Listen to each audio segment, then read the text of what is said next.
Boa noite, irmãos e irmãs. Graça e a paz do Senhor Jesus. Posso estar com todos nós. Uma alegria estar aqui com vocês nessa noite. Hoje eu vim acompanhado com meu sogro, reverendo Valdemar. Obrigado, viu, sogro? Companheirão, já me ouviu de manhã, vai me ouvir agora de noite, né? Overdose. Coitado. Mas graças a Deus é uma alegria estar aqui com vocês. Eu sou o João Paulo, Jota, né? Sou aqui de Campinas, né, do presbitério, cresci nesse presbitério. Vocês conhecem, acho que talvez mais até meu irmão, né, o Lucas, que ele toca com sopro, e a gente é meio parecido um pouquinho, né? Então, mas a gente tem essa relação, né, com a igreja de Jundiaí já de alguns anos, às vezes participando dos acampamentos também com vocês. E assim, hoje eu cresci em Campinas, tal, né? Comecei a pastorear aqui, depois fui para Assis, fiquei 4 anos lá em Assis, na primeira IPI de Assis. E aí, em 2021, voltei para Campinas para plantar uma igreja nova. E aí, então, eu estou na região ali de Barão Geraldo hoje, né? A gente começou a IPI Novo Norte. É um projeto ainda de plantação. Que é uma parceria da Primeira Igreja de Campinas, do Presbitério de Campinas, então vocês fazem parte também, né? Do Presbitério, e da Igreja Nacional, que é a Secretaria de Evangelização, através da Secretaria de Evangelização. A gente começou em 2021, eu comecei formando o grupo base, no começo ainda a gente estava ainda no meio da pandemia, né? Tudo fechado, inclusive o ABA, né? O ABA e a Fer também, desde o comecinho ali com a gente. E aí, depois de um tempo, a gente começou a se reunir numa sala do Seminário Presbiteriano do Sul, lá em Campinas. Passou um tempo, sei lá, quase, acho que não deu nem um ano, alguns meses, a gente precisava achar um lugar para começar o culto. A gente ia começar na Páscoa de 2022. Irmãos, assim, faltando uma semana para a gente ter o primeiro culto público, a gente não tinha ainda onde se reunir, né? E a gente orando tal, e tentando, e lá em Campinas, a região que a gente está, uma região muito cara. Então, assim, eu estava vendo alguns lugares, talvez eu só conseguiria alugar, tipo, uma vez no mês, né? Pagar uma vez por mês para poder se reunir.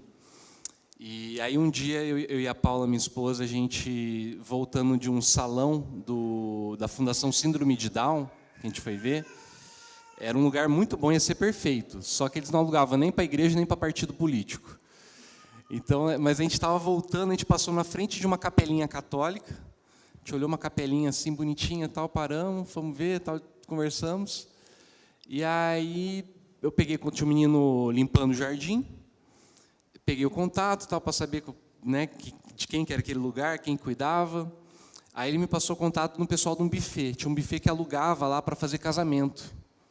E aí eu fui conversar, e aí eu falei que eu era um pastor da IPI e tal, o cara falou, eu também sou da IPI. Eu falei, mas de que IPI que você é? Que eu conheço todo mundo da IPI, praticamente, do presbitério, nunca te vi, né? O cara era filho de um pastor da IPI lá do sul de Minas, dono do buffet. E aí ele fez o meio de campo com a gente, com a instituição, né, que é a dona lá do espaço, é uma ONG. Eles, inclusive fica a dica aqui, né, eles recebem pessoas do Brasil todo, pessoas que estão em tratamento, principalmente na Unicamp, né, tratamento de câncer, de transplante, transfusão sabe, de tudo quanto é coisa, né, implante, né, de auricular e tal. E eles acolhem essas pessoas, dão um lugar para dormir, dão comida e tal, e o pessoal vem para fazer o tratamento nessa casa. E aí tinha essa capelinha, a gente começou a alugar, e faz um ano que estamos lá, né? Se Deus quiser, já está começando a ficar pequeno, a gente já está começando a procurar um espaço novo, né? Então, eu pedi para vocês orarem para Deus abençoar a gente, para a gente poder estar saindo de lá. Irmãos, então, desde que eu cheguei, né, lá no Novo Norte, a gente tem trabalhado através de séries de mensagens. E, assim, faz alguns meses aí que eu comecei uma série em cima de Apocalipse. Então, assim, eu estou encharcado de Apocalipse, eu vou pregar sobre Apocalipse para vocês hoje, tá bom? É aquilo que eu estou estudando, não preguei ainda esse sermão lá na igreja, é novo, a Ana Paula e o Felipe vão ver aí, acho que antes de todo mundo. Então, assim, Mas antes de ler o texto, né, eu queria, se você quiser já ir abrindo tua Bíblia, lá no capítulo 7 do Apocalipse, eu só precisava explicar um pouquinho para você, um pouquinho sobre esse livro, né, para a gente poder se situar. Apocalipse é um livro assim, um pouquinho difícil de ler, né? Eu tinha medo quando era criança de Apocalipse. Eu acho que a maioria que cresceu na igreja também tinha medo, né? Porque a gente assistia aqueles filmes, né, deixados para trás e tal. A gente morria de medo de estar fazendo coisa errada e Jesus voltar. Não é isso? Mas, na verdade, Apocalipse é uma bênção, né, para a gente, é uma bênção para a igreja. Apocalipse, irmãos, é uma mensagem cifrada, né? Uma mensagem decodificada, tá? Quando João escreve Apocalipse, a igreja está sendo perseguida, tá? No Império Romano, né? Lá do ano 100 quase, em algumas partes do Império Romano, já começava uma perseguição muito forte em cima da igreja, porque o imperador ele era adorado como se fosse um deus. E havia uma exigência de que nas cerimônias públicas, né, no cerimônias civis, as pessoas elas prestassem um culto ao imperador. E os cristãos se recusavam a se curvar diante do imperador. Então isso começou a gerar uma perseguição à igreja. Então eles começaram João escreve essa carta, né, para a igreja de uma maneira assim, usando símbolos, usando metáforas, para que o império não percebesse do que eles estavam falando, né? Eu costumo brincar assim, é como na época da ditadura militar, que vários artistas, né, músicos, fizeram muitas músicas criticando o governo através de uma linguagem metafórica, para as pessoas entenderem aquilo que eles estavam falando. E o Apocalipse é um pouco disso. E, além disso, ainda é um livro assim, cheio de imagens, né? Imagens que vão se colocando uma atrás da outra, uma em cima da outra, muitas vezes. Igual um sonho. Quando a gente sonha, às vezes, não é assim? Você está sonhando, sei lá, de repente tem uma imagem na tua frente, sei lá, um cavalo, daqui a pouco o cavalo não é mais cavalo, o cavalo virou outra coisa. E o sonho é meio que isso, né? E o Apocalipse é um pouco assim. Então, a gente tem que ter isso em mente quando a gente vai ler, para a gente poder interpretar ele direito. Senão, a gente vai querer interpretar literalmente, e a gente vai perder muita coisa. Tá bom? Então, assim, só para vocês, deixa eu falar só um pouquinho assim da estrutura. Apocalipse começa lá, o capítulo 1 tem uma abertura. João apresenta Jesus Cristo, que é o verdadeiro autor, né? João é tipo um escriba ali que vai falar o que Jesus fala para ele, o que Jesus revela para ele. A palavra Apocalipse quer dizer revelação, é tirar o véu, é desvelar, né? É mostrar aquilo que estava escondido. Então, como se fosse um palco com uma grande cortina. E o que o Apocalipse faz? Ele abre a cortina para a gente enxergar o que tem atrás do palco. E é isso que Jesus faz com João. Ele começa a mostrar para ele coisas que ele quer falar para quem? Para a igreja dele. Apocalipse é uma carta à igreja. Então, no capítulo 2 e 3, nós temos 7 cartas para 7 igrejas ali da Ásia Menor, da Turquia. O número 7, Apocalipse, aparece várias vezes e quer dizer completude, né? Uma coisa inteira, uma coisa plena. Então, quando fala das 7 igrejas, está falando para todas as igrejas. O que a gente lê no Apocalipse é para todas as igrejas, em todas as eras, em todos os tempos. Para quem leu no primeiro século, para a gente que está vivendo hoje, e para quem ainda vai estar aqui no futuro, né? Então, é uma carta para nós. Aí, capítulo 4 e 5, João ele entra dentro do céu. Eu fiz uma postagem outro dia. Vocês já viram algum filme da Marvel? Do Doutor Estranho? Tem Doutor Estranho, tem os Vingadores, que tem aqueles magos lá que fazem assim, aí abre um portal, né? E aí a pessoa passa para uma outra coisa. É mais ou menos isso que acontece, né? João ele vê um portal aberto, e aí ele entra em outra dimensão. Ele entra onde? No céu. Na Bíblia, uma coisa muito importante, você pode ver que a Bíblia quase sempre fala assim, de céu e terra. Os céus é os céus do Senhor, mas a terra Ele deu aos filhos dos homens. Salmo 115. Jesus, quando ensina a gente a orar, o que Ele fala? Como é que a gente ora? Seja feita a tua vontade na terra, como é feita nos céus. Ou seja, a dimensão da terra é isso que a gente vê. O céu, o que é? O céu é essa dimensão de Deus. E João entra nessa dimensão de Deus. E aí ele está na sala do trono, ele vê o que acontece no centro do universo, no centro do poder. E o que ele vê lá? Ele vê alguém sentado no trono e ele vê um cordeiro. Interessante, eu vou falar disso daqui a pouco. Ele fala assim, ele ouve, olha, lá vem o leão de Judá. O leão de Judá é uma figura messiânica, né? Desde a promessa lá que José faz para os filhos dele, essa figura militar, né? De um guerreiro, um leão de Judá. Mas aí, quando ele vira para ver o leão, o que ele enxerga? Um cordeiro, como o coral cantou. Então, ele vê essas duas figuras. E aí, do capítulo 6 para frente, né, diz que tinha um livro, que é a história do mundo, e ninguém é capaz de abrir esse livro. E João começa a chorar. Né? Mas aí alguém fala, não chora porque o leão de Judá, o Cordeiro de Deus, ele é digno de abrir o livro. E ele começa a quebrar os selos, tem 7 selos, ele começa a quebrar para poder julgar o mundo. Quando ele começa a quebrar, aí começa a parte, foi o que eu preguei hoje de manhã, né? Parece a tela quente, né? Aí começa só destruição, caos e um monte de coisa acontecendo, um monte de praga e tal. E a gente vai vendo esse monte de coisa acontecendo, né, no capítulo 6 ao capítulo 9, que, para mim, também assim, são perspectivas da mesma coisa. É como se fosse a mesma coisa vista de pontos de vista diferentes. Entendeu? E aí, no meio disso tudo, o que a gente tem? A gente tem a igreja. E é sobre isso que eu quero falar com vocês nessa noite. Tá bom? Quem é a igreja no meio disso tudo? Quem é a igreja no meio do Apocalipse, que é aquilo que a gente vive no nosso dia a dia? A gente está vivendo o Apocalipse. Eu não acredito que o Apocalipse é uma coisa que vai acontecer só no futuro. Para mim, a linha de interpretação que eu sigo é que o Apocalipse tem a ver com coisas do futuro, sim, mas tem a ver com a nossa realidade do dia a dia. Porque quando a gente vê essas pragas, essas coisas acontecendo, é o que a gente vive, né? Hoje eu preguei, né, sobre o juízo de Deus. O que é o juízo de Deus? É Deus falando para a gente, olha, vocês querem viver desse jeito? Tá bom. Só que o mar vai virar sangue, ou seja, vocês querem poluir os oceanos? Vai acabar com a vida no oceano. Vocês querem continuar, sei lá, construindo fábrica, aquecendo o planeta de vocês? Tá bom, só que o sol vai queimar vocês vão acabar com a camada de ozônio, o sol vai queimar. Ou seja, é tudo aquilo que a gente está vivendo. É o nosso dia a dia. Então, quem que é a igreja no meio disso tudo? No meio dessas imagens de juízo, existem 2 interlúdios que são um pouquinho antes do último selo ser aberto e um pouco antes da última trombeta ser tocada. E nesse momento a gente vê a igreja de uma maneira muito especial. Então, vamos orar mais uma vez? Pedir para Deus iluminar a nossa mente, nosso coração. Pai, a gente vai ler agora a Tua palavra, Deus, e eu peço que o Senhor nos ilumine, Deus. Tira de nós o cansaço, meu Pai, tira de nós as preocupações, meu Pai, com outras coisas, ó Deus, e que o nosso coração esteja cativo, ó Deus, para podermos ouvir a Tua voz, meu Pai, entendemos Tua palavra para nós nessa noite, em nome de Jesus. Amém. Irmãos, então, a gente vai falar sobre o capítulo 7 e capítulo 11, tá bom? Eu vou pensar alguns versículos, porque os capítulos são grandes, eu não vou ler tudo, tá?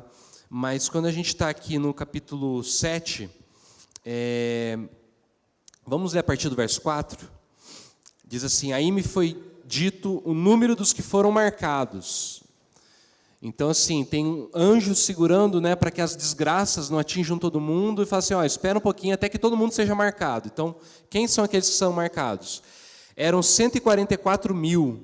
Eles pertenciam a todas as tribos do povo de Israel, 12 mil de cada tribo. De Judá, de Ruben, de Gade, de Asser, de Naftali, de Manassés, Simeão, Levi, Issacar, Zebulon, José e Benjamim. Depois disso olhei e vi uma grande multidão, tão grande que ninguém podia contar. Eram de todas as nações, tribos, raças e línguas. Estavam de pé diante do trono e do Cordeiro, vestidos com roupas brancas e tinham folhas de palmeira nas mãos. Irmãos, quem é o povo de Deus no meio dessa confusão toda que é o Apocalipse? Em primeiro lugar, o povo de Deus é um exército que luta através da oração. É um exército que luta através da oração. É interessante que, como eu falei para vocês, ele ouve o número daqueles que foram marcados. Qual que é o número? 144 mil. Tá? Se a gente for olhar em toda a Bíblia, toda vez que tem esses números, né, falando assim, da tribo tal foram tanto, da tribo tal foi tanto, o que é isso? Isso daí é um censo, né? Um censo, eles contavam as tribos. Mas quando que eles contavam as pessoas das tribos na Bíblia? Toda vez que ia contar o exército. Toda vez que tem contagem do exército, para eles irem para uma batalha, principalmente quando eles estão conquistando a terra de Canaã, faz um censo do exército. Então, o que está acontecendo aqui é assim, E esse número, né, 144 mil, quer dizer que é todo o povo de Deus, todo o povo de Israel. É 12 mil de cada uma das 12 tribos.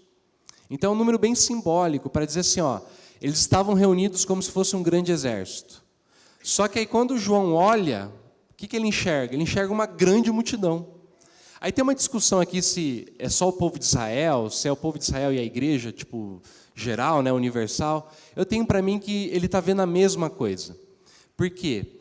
Porque está repetindo aquilo que aconteceu nos capítulos 4 e 5. Lembra? Ele ouviu, olha, lá vem o leão de Judá. Quem que era o leão de Judá? É a figura do Messias, aquele que comanda o exército.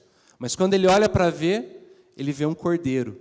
E aí a gente olha aqui, quem são essa grande multidão? São aqueles que... alguém pergunta, né? Quem são esses? E aí eles vão falar lá no versículo 13, 14. Um dos líderes me perguntou, quem são esses vestidos de branco? De onde foi que vieram? Eu não sei, Senhor.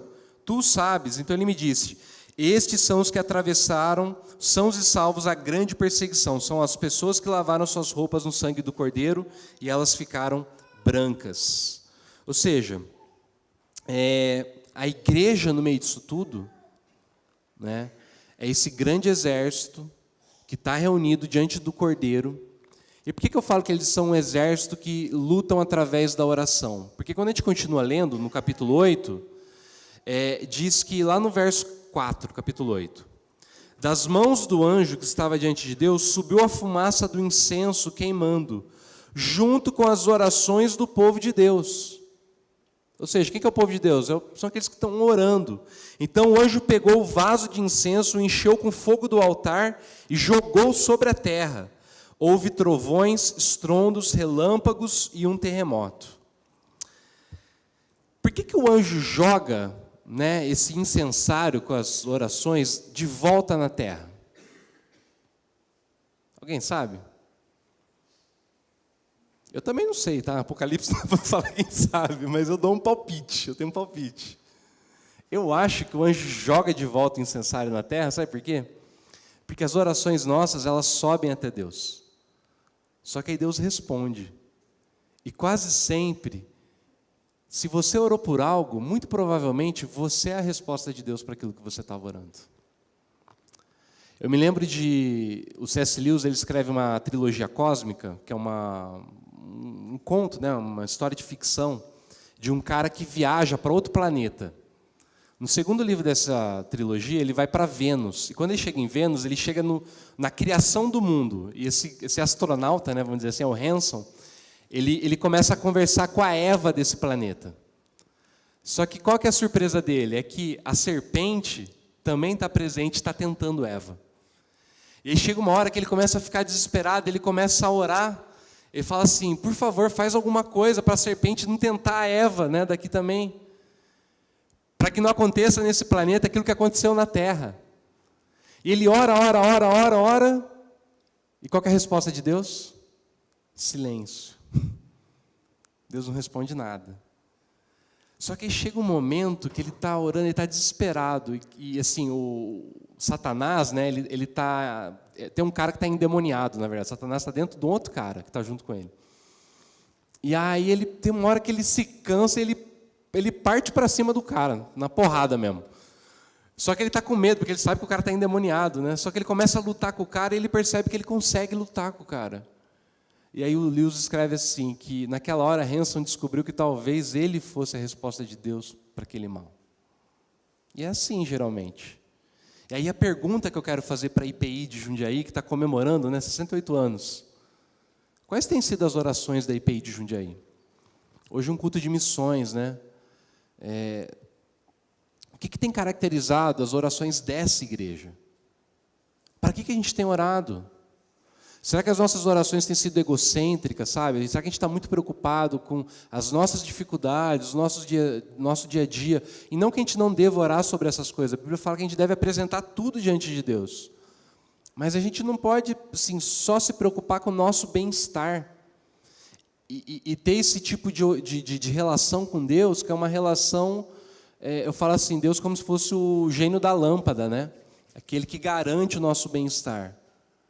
Não, a gente tem que avançar, sabe? A gente tem que ir um passo além, né? Lembra de Jeremias 29? Ontem meu sogro estava mostrando para mim uma música que ele fez, em cima de Jeremias 29, a música é muito bonita, falava assim de a gente buscar a paz da cidade. A gente tem buscado a paz da cidade de Jundiaí, através das nossas orações. Vocês falaram, eu achei muito legal, né? Vocês estão trabalhando aí com a Missão Sena. Provavelmente vocês estão orando sobre isso. Gente, se vocês estão orando, se preparem, porque assim, vocês são a resposta de Deus para muita coisa que está acontecendo na cidade. E Deus fala lá em Jeremias, né? Orem buscando a paz da cidade. Não tentem fugir da cidade, não, orem pela paz dela. Porque na paz da cidade também está a paz de vocês. Mas a gente não ora interessado, né? Só porque a gente quer a nossa paz. Não, porque a gente quer ver o reino de Deus na terra. Então o primeiro ponto é esse. Quem é a igreja no meio do Apocalipse que a gente vive todo dia? A igreja é um grande exército. Que luta através do quê? Através da oração. Sabe por quê? Porque outra coisa interessante, Apocalipse, o mal, ele é retratado como uma besta, né? Um dragão e tal. E aí quando a gente vai estudar um pouquinho, a gente vê, por exemplo, lá em Daniel, né? Daniel é um outro Apocalipse, não sei se você sabia disso. Daniel é o Apocalipse do Antigo Testamento. E aí quando lá em Daniel vai interpretar quem é o dragão, começa a falar, é o reino da Babilônia, é o reino da Grécia, é o reino não sei de onde, tal. Ou seja, essa imagem, né, bem simbólica, né, do dragão, da besta, tal, é o quê? É para as estruturas sociais que tem no nosso mundo. Temos várias estruturas sociais que são como se fosse um grande dragão querendo devorar as pessoas. E como é que a gente luta contra esses dragões? É com oração, gente. Então, assim, como é que está a oração da igreja, sabe? Missão a gente faz com oração.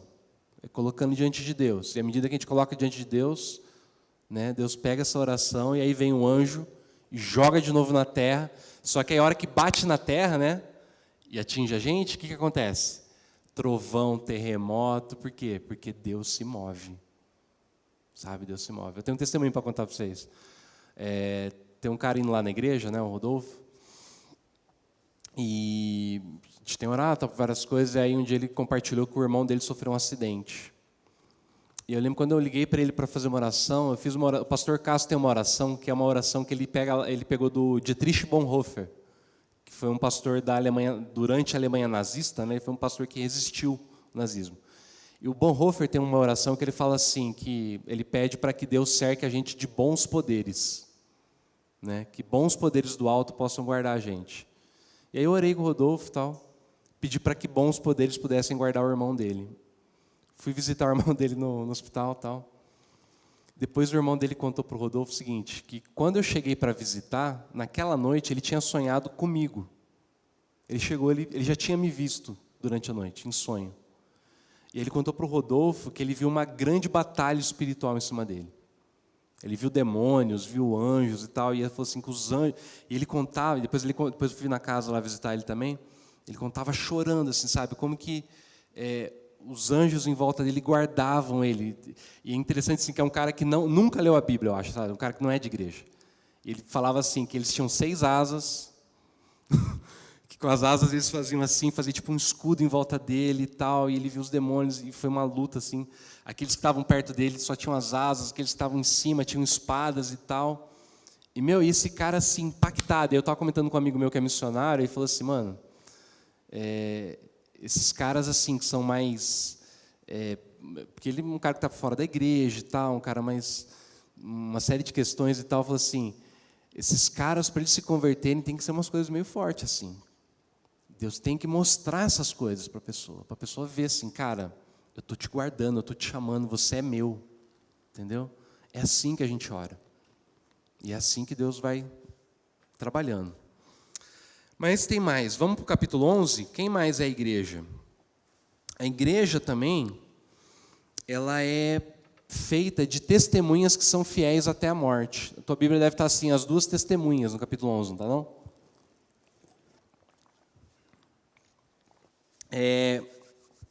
Vamos ler a partir do verso 4, diz assim, ó. As 2 testemunhas são 2 oliveiras e os 2 candelabros estão em pé diante do Senhor do mundo inteiro. Deixa eu só explicar aqui para vocês. Gente, assim, eu não, acho que eu não vou conseguir assim detalhar, tá? Porque para mim, as duas testemunhas, e vários comentaristas também bíblicos falam isso, né?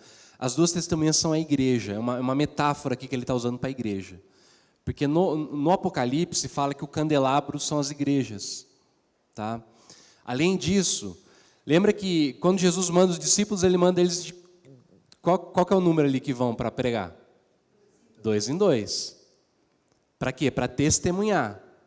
E por que isso também? Porque no Antigo Testamento, para o testemunho ser válido, tinha que ter pelo menos 2 pessoas validando aquele testemunho. Então, assim, são vários, né, detalhes ali que vão mostrando para a gente que essas 2 testemunhas são a igreja. E continua, né? Se os seus inimigos tentam maltratá-las, verso 5, sai fogo da boca dessas 2 testemunhas e acaba com eles. Assim, quem quiser maltratá-las precisa ser morto. Elas têm autoridade para fechar o céu a fim de que não chova durante o tempo em que anunciou a mensagem de Deus. Quem é que no Antigo Testamento teve autoridade para fechar o céu? Elias. Aí continua aqui, ó. Tem autoridade também sobre as águas para que virem sangue. Tem autoridade ainda para ferir a terra com todo tipo de pragas, quantas vezes quiserem. Quem foi no Antigo Testamento que feriu com pragas?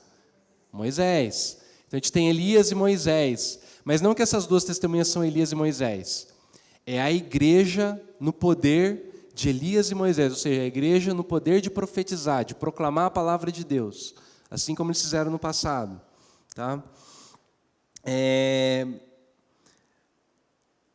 O que acontece, então, quando essas testemunhas elas vão pregando, né, e anunciando? Primeiro que gera perseguição. Olha o que diz aqui a continuação, verso 7. Quando as 2 testemunhas acabarem de anunciar a sua mensagem, o monstro que vem do abismo lutará contra elas. Lembra? Império Romano. Ele as vencerá e as matará, e os seus corpos ficarão na rua principal da grande cidade, onde o Senhor delas foi crucificado. O nome simbólico daquela cidade é Sodoma, ou Egito. Que cidade que é essa? Podia ser Roma, sei lá, pode ser São Paulo, pode ser Jundiaí, pode ser Campinas. São todas as cidades que estão contra Deus, porque é assim que as cidades geralmente estão, né? Verso 9, durante 3 dias e meio, os povos de todas as nações, tribos, línguas e raças olharão para esses 2 corpos e não deixarão que sejam sepultados. Os povos da terra ficarão felizes com a morte dessas 2 testemunhas. Vão comemorar e mandar presente uns para os outros, Natal fora de época, porque esses 2 profetas trouxeram muito sofrimento para a humanidade. A Bíblia, a Mensagem, traduz assim, esse verso 10, que por conta do testemunho, né, por conta dessa pregação, as pessoas ficam felizes quando elas morrem. Por quê? Porque cada vez que elas pregavam, elas atormentavam a consciência das pessoas. Atormentavam a consciência. E elas não conseguiam desfrutar da sua maldade, desfrutar do seu pecado.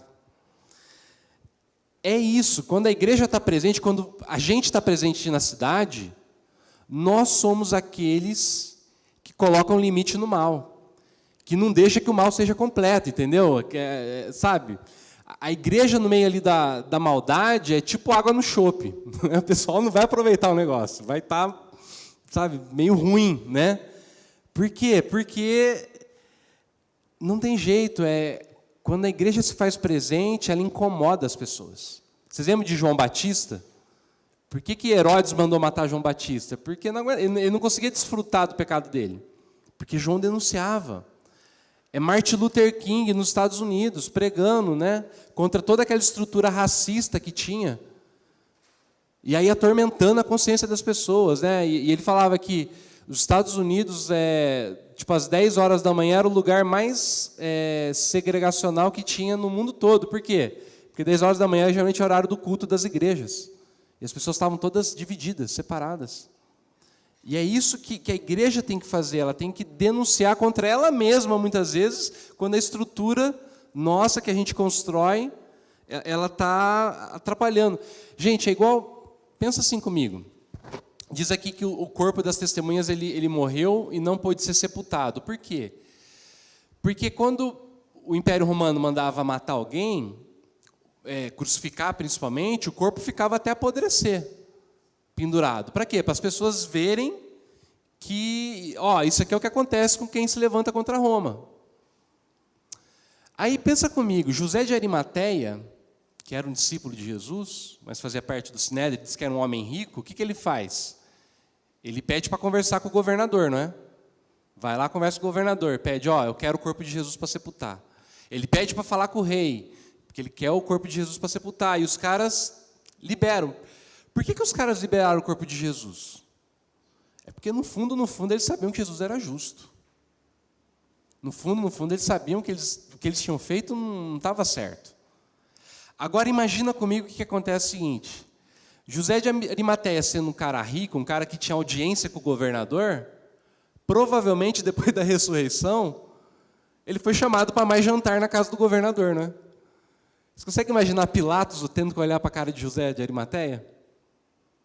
E José de Arimateia olha para ele e fala, rapaz, eu sei o que você fez no verão passado. Eu estou ligado. E aí Pilatos tem que abaixar a cabeça, né? Porque ele sabia o que ele tinha feito de errado. Aí a pergunta que eu faço é a seguinte, quando a gente chega nos lugares, o que acontece com a rodinha, né? Que está fazendo coisa errada, está falando besteira, né? O que acontece com a rodinha? Será que a rodinha dispersa, né? Porque opa, peraí, vamos mudar de assunto e tal, a rodinha chama, vem cá, tem uma boa aqui, né? E chama a gente para participar. Porque a igreja, ela é esse povo que incomoda as pessoas, né? E Jesus é muito claro lá em João capítulo 15, olha, se o mundo me odiou, eles vão odiar vocês, porque vocês não fazem mais parte do mundo. E por causa disso vocês vão ser perseguidos. Certo? E aí, à medida que a gente vai sendo perseguido por conta desse testemunho de Jesus, o que acontece? Muitas vezes leva à morte, é o verso 7 aqui, verso 8. As testemunhas, elas morreram. E aí, gente, a lição para a gente é o seguinte, se a gente quiser seguir Jesus, a gente tem que estar disposto também a morrer. E quando eu falo morrer, muito dificilmente alguém aqui vai ser colocado numa situação, né, tipo de, sei lá, você é crente, né, uma arma na cabeça, né? Então, mas e as pequenas mortes do dia a dia? Porque quem não morre pequenas mortes no dia a dia, não tem condições de morrer as grandes mortes quando, sabe, assim, a gente está diante de uma coisa que custa algo muito forte, muito pesado. Seguir Jesus significa uma disposição para o sacrifício. Por quê? Porque como é que o bem triunfa do mal? É se sacrificando. João esperava um leão, só que quando ele olha, ele vê um cordeiro. Por quê? Porque o cordeiro se sacrificou em prol do mundo. Ou seja, o nosso ego tem que morrer no nosso testemunho de Jesus. Sabe, quando a gente quer muito uma coisa, mas a gente abre mão daquilo que a gente quer em favor do testemunho. Os nossos desejos, eles têm que morrer muitas vezes. A gente tem que suportar a vergonha, suportar o pedido de perdão. Sabe quando você faz uma coisa e aí você... É tipo assim, pensa sei lá, um pai de família, por exemplo, que tem um relacionamento ruim com os filhos. E esse cara se converte. Como é que ele vai reatar essa relação? Tem que morrer, sabe? Tem que ter muito choro, tem que pedir perdão. Tem que se dispor, sabe, a lavar roupa suja, fazer terapia, sei lá, consertar coisa, né? Para quê? Para poder ter a reconciliação. Suportar a vergonha. O problema nosso é que a gente quer seguir Jesus sem passar pelo sacrifício, sem passar pela morte, sem deixar que o nosso ego morra.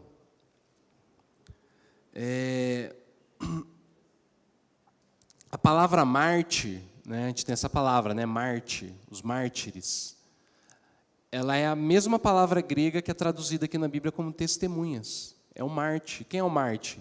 O Marte é aquele que dá testemunha. Só que por conta do contexto cristão, Marte virou aquele que está disposto a perder a vida dele em favor do outro, em favor do mundo, em favor do seu Senhor. Para concluir, gente, eu queria dizer o seguinte, que Quem é a igreja? A igreja é um grande exército que luta através da oração, e a igreja são as testemunhas que oferecem a sua vida para poder testificar, né, falar quem é Jesus. E às vezes o mal atropela a gente, o mal passa em cima da gente.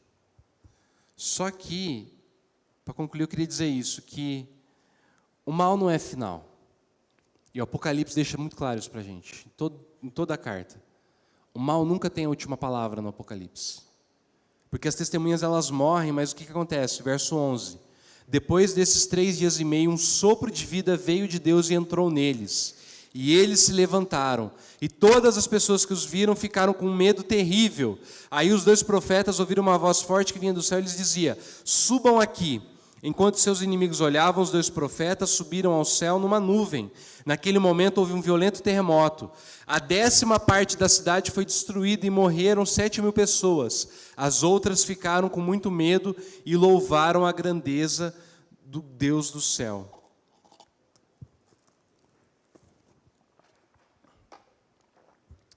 A igreja vence quando ela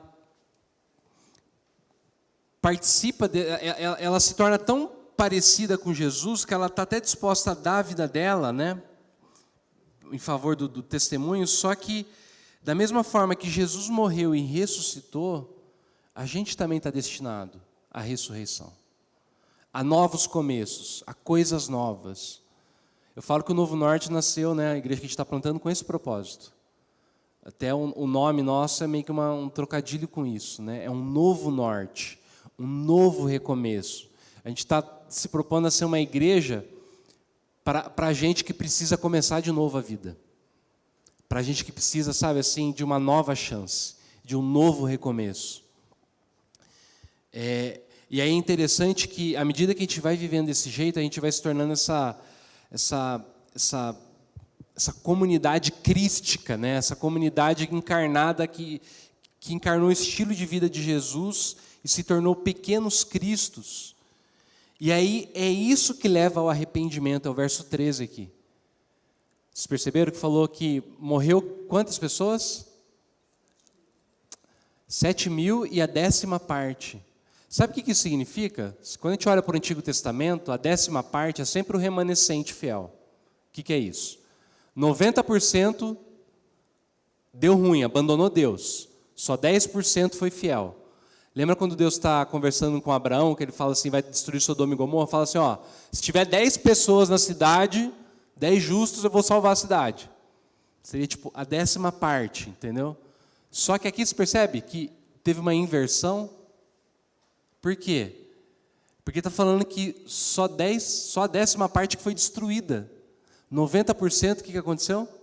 Foi salvo. Os 7.000 são aqueles que não se curvaram diante de Baal, lá de Elias, lembra?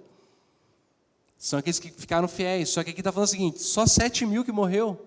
O resto foi salvo. Sabe o que isso quer dizer? Que aquilo que o juízo de Deus não foi capaz de fazer, porque a gente vê isso, né? Que Deus exerce o juízo para quê? Para que as pessoas se arrependam. E mesmo assim elas não se arrependem. Mas o que é que converte as pessoas? É o testemunho da igreja. Aquilo que o juízo não consegue fazer, o testemunho da igreja consegue fazer, que é converter os corações. Foi isso que aconteceu lá no passado. Durante os primeiros anos aqui da igreja, a gente vê que, lembra, no século IV do Império Romano, teve várias pandemias. Quem era a igreja? A igreja era aquelas pessoas que estava todo mundo fugindo da cidade, o que a igreja fazia? Ia lá e entrava na cidade para cuidar dos doentes, para enterrar os mortos, ia servir as pessoas. Tanto é que teve um imperador, falou assim, o Juliano, que falava assim, esses ímpios galileus, eles não só suportam os pobres deles, como suportam os nossos pobres. E à medida que a igreja ia se sacrificando, as pessoas iam se convertendo.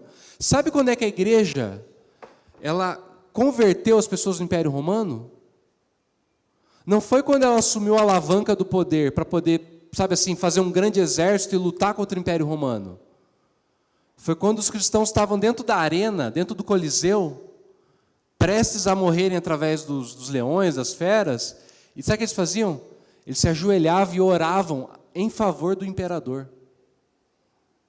E as pessoas viam aquilo e falavam assim, mano, quem são esses caras? Esses caras são loucos. E aí tem um missiólogo que fala assim,